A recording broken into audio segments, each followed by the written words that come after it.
Next up, we're going to have one of the Secretary of State candidates, Ted Metz. Ted Metz, come on up.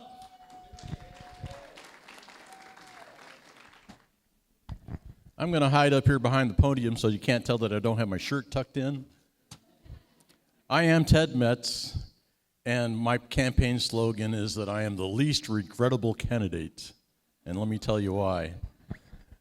A lot of you people know me. You've seen me all over the state. I know a lot of you have seen my videos online that I've taken of other events. I've been at the Capitol for over a decade. I started in 2014 with voter GA. 2012.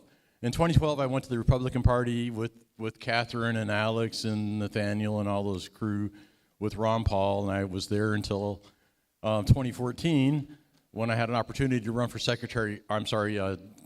insurance commissioner. And then from there, I've run for governor against Kemp and Abrams. I came in third. And then in 2022, I ran again against Raffensperger. And you know what? The polling was a lot higher than the actual numbers in the election, so that was a little bit fishy, don't you think? All right, so, verifiable, trusted elections are everyone's goals, right?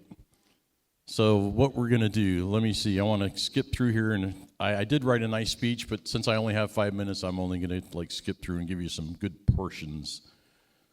All right, so I'm not a politician. I am a servant. A lot of people know that I'm a servant. They can testify to that. I started community service as a Boy Scout, actually as a Cub Scout, way back in the days when there was only 2 genders. And during that time, I took an oath to do my best to do my duty to God and my country. And you know what? I have followed that oath for my entire life. I have not wavered from that commitment. And my parents were great. They taught me to set goals and make plans and blah, blah, blah. It was like, that's great. And I had developed a passion for learning and a passion for helping other people, and I continue to do that. So I want to say that I really have tried to live my life following the example of our Savior, and I mean that with all my heart. The light of Christ burns brightly in my heart. It makes me feel safe and loved and chokes me up a little bit. All right, so I'm a Georgia State graduate. I also went to the University of Georgia. I'm extremely learned. I spent the last decade studying the law, especially when it comes to Title 21. Title 21 is Georgia's election code, and Georgia's election code is mirroring federal election code. As we all know, that the Constitution, Article 1, Section 4, states that, well, first and foremost, let me find it on my sheet here. The times, places, and manners of holding elections for senators and representatives shall be prescribed in each state by the legislature thereof.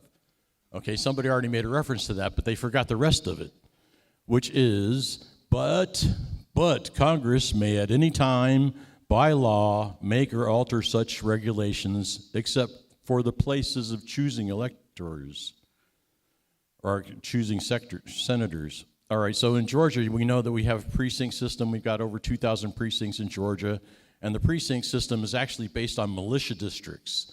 The militia districts kind of goes back to the old time when we actually had communities, and everyone was involved in the community. They went to the community churches, and everybody knew their neighbors. And I really long for the return of those days. We need that.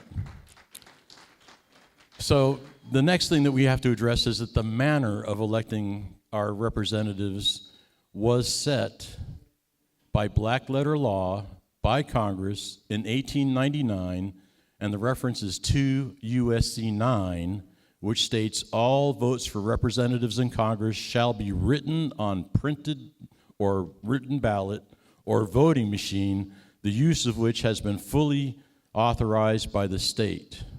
And all votes received or recorded contrary to this section shall be of no effect. So what does that mean? That means we have not had a constitutional legal election since we got away from the lever machine. So Fixing elections is as easy as going back to adhering to the federal law, the constitutional law, and also by returning the authority to elections back to the counties where it belongs in the first place. So even voting registration, everybody's saying, oh, we got to clean the voter rolls. The voter rolls will never get clean. We need to dump them and go back to allowing the counties to maintain their own voter registration list like it says in the law. TedMetz.com, look me up. Thanks, all right. Thanks, Ted. Appreciate it. All right, good to see you too. All right.